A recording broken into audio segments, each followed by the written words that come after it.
Le Sida rombifolia. Au cœur des régions tropicales, là où la terre craquelée et les sols pauvres accueillent des végétaux souvent méconnus, une plante au nom discret s'épanouit, tenant fermement sa place dans la pharmacopée traditionnelle, le Sida rombifolia. Apparentée à la famille des malvacées, cette petite plante aux multiples usages médicinaux cache, sous ses modestes apparences, une puissance inattendue. Cette espèce nous rappelle à quel point la nature est généreuse envers ceux qui savent l'écouter. Botanique et distribution. Le Sida rombifolia est un arbuste vivace qui s'élève entre 50 cm et 1,5 m de hauteur. Ses feuilles, de forme rhomboïde à l'origine de son nom, présentent une légère dentelure sur leurs bords, rappelant la finesse et la robustesse de cette plante. Ces petites fleurs, souvent jaunes ou blanches, naissent discrètement à l'aisselle des feuilles, tandis que ces fruits prennent la forme de capsules, contenant de minuscules graines noires. Poussant dans des sols appauvris et perturbés, tels que les bords de routes ou les terrains vagues, le Sida rombifolia s'adapte et prospère dans les régions chaudes d'Afrique, d'Asie, d'Amérique centrale et du Sud, ainsi qu'en Australie. Elle a même trouvé refuge dans certaines régions tempérées comme le sud des États-Unis, où elle continue à croître vaillamment. Principes actifs, le pouvoir caché. Sous son apparence frêle, cette plante recèle une variété impressionnante de principes actifs. Les alcaloïdes tels que l'éphédrine et la pseudoéphédrine sont parmi les plus puissants, offrant des effets stimulants et bronchodilatateurs remarquables. Mais la plante ne s'arrête pas là, elle est également riche en flavonoïdes, mucilages, tannins, acides gras essentiels, comme l'acide linoléique, phytostérols et saponines. Chacun de ces composants apporte sa contribution, créant un remède polyvalent et efficace. Propriétés principales, une force multiple. Les propriétés principales sont celles qui caractérisent essentiellement la plante et qui sont généralement les plus puissantes et les plus recherchées dans un contexte thérapeutique. Ces propriétés sont souvent le motif principal pour lequel la plante est utilisée en médecine. Anti-inflammatoire. Appliqué en usage externe, le Sida rombifolia soulage les douleurs articulaires et les blessures, réduisant l'inflammation avec une efficacité surprenante. Bronchodilatatrice. Grâce à ses alcaloïdes, la plante détend les muscles des bronches, facilitant ainsi la respiration, un atout précieux pour les personnes souffrant d'asthme ou de bronchite. Stimulante. Les alcaloïdes présents dans la plante stimulent le système nerveux central, augmentant l'énergie physique et mentale, idéale pour lutter contre la fatigue chronique.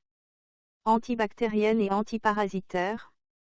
Le Sida rombifolia combat certaines infections bactériennes et parasitaires, offrant un remède naturel aux populations éloignées des traitements médicaux modernes. Expectorante. Elle favorise l'élimination du mucus, facilitant la guérison des toux grasses et bronchites. Maladie soignée, propriété principale.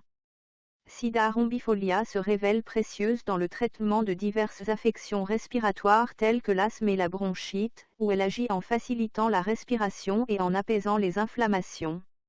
En cas de fatigue ou de baisse d'énergie, son action stimulante est également recherchée. Elle combat les infections, tant internes qu'externes, tout en apaisant les inflammations cutanées et articulaires. Propriétés secondaires, un soutien doux mais efficace. Les propriétés secondaires sont des effets bénéfiques de la plante, mais moins marquants ou moins recherchés que les propriétés principales. Elles peuvent renforcer l'action principale ou apporter des bienfaits supplémentaires, mais elles ne sont pas les raisons principales pour lesquelles la plante est utilisée. Outre ses vertus principales, cette plante se distingue également par son action analgésique en usage externe, utile pour calmer les douleurs locales. Elle contribue à la réduction de la tension artérielle grâce à son effet antihypertenseur léger, et aide à apaiser les diarrhées dans certaines cultures. Elle joue aussi un rôle dans la détoxification du corps, favorisant l'élimination des toxines à travers la transpiration et l'urine. Mode d'utilisation et posologie. Infusion, feuilles ou racines, 10 à 15 g de feuilles ou de racines séchées dans 1 litre d'eau bouillante, infusées pendant 10 à 15 minutes. Boire 1 à 3 tasses par jour en cas de troubles respiratoires ou de fatigue.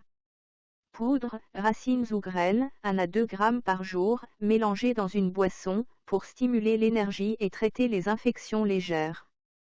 Teinture mère, 20 à 30 gouttes, 2 à 3 fois par jour, pour soutenir la vitalité et traiter les infections respiratoires. Cataplasme, feuilles broyées, appliquées directement sur les blessures ou les inflammations cutanées pour apaiser la douleur et accélérer la guérison. Utilisation traditionnelle, une plante révérée. Depuis des siècles, le Sida rombifolia est utilisé dans diverses médecines traditionnelles. En Ayurveda, elle traite les maladies respiratoires, la fatigue et les infections cutanées. En Afrique, elle est appliquée pour ses vertus antiseptiques et anti-inflammatoires. Les peuples d'Amérique centrale et du Sud l'utilisent pour soulager l'asthme, les infections et comme tonique général. Synergies et précautions. Associé à des plantes comme le gingembre ou l'échinacée, le Sida rombifolia voit ses effets renforcés, notamment sur les voies respiratoires et le système immunitaire. Cependant, elle doit être utilisée avec précaution. Sa combinaison avec d'autres stimulants naturels, comme le café ou le guarana, peut entraîner des effets secondaires indésirables tels que l'insomnie ou la surexcitation. Il est également recommandé de ne pas la mélanger avec des bronchodilatateurs médicamenteux pour éviter un risque de surdosage. Dangers et contre-indications. Bien que bénéfique, le Sida rombifolia n'est pas sans risque. À haute dose, ces alcaloïdes peuvent provoquer des palpitations, des maux de tête, de la nervosité et de l'hypertension. Elle est contre-indiquée chez les personnes souffrant de troubles cardiaques, d'hypertension non contrôlée ou de troubles du sommeil. De même, les femmes enceintes et allaitantes doivent l'éviter en raison de ses effets stimulants. Comme avec toute plante puissante, la prudence est de mise. Utilisé avec sagesse et respect, le Sida rombifolia révèle tout son potentiel de guérison, nous rappelant que, dans les régions les plus arides de notre planète, la vie persiste et soigne, en toute humilité.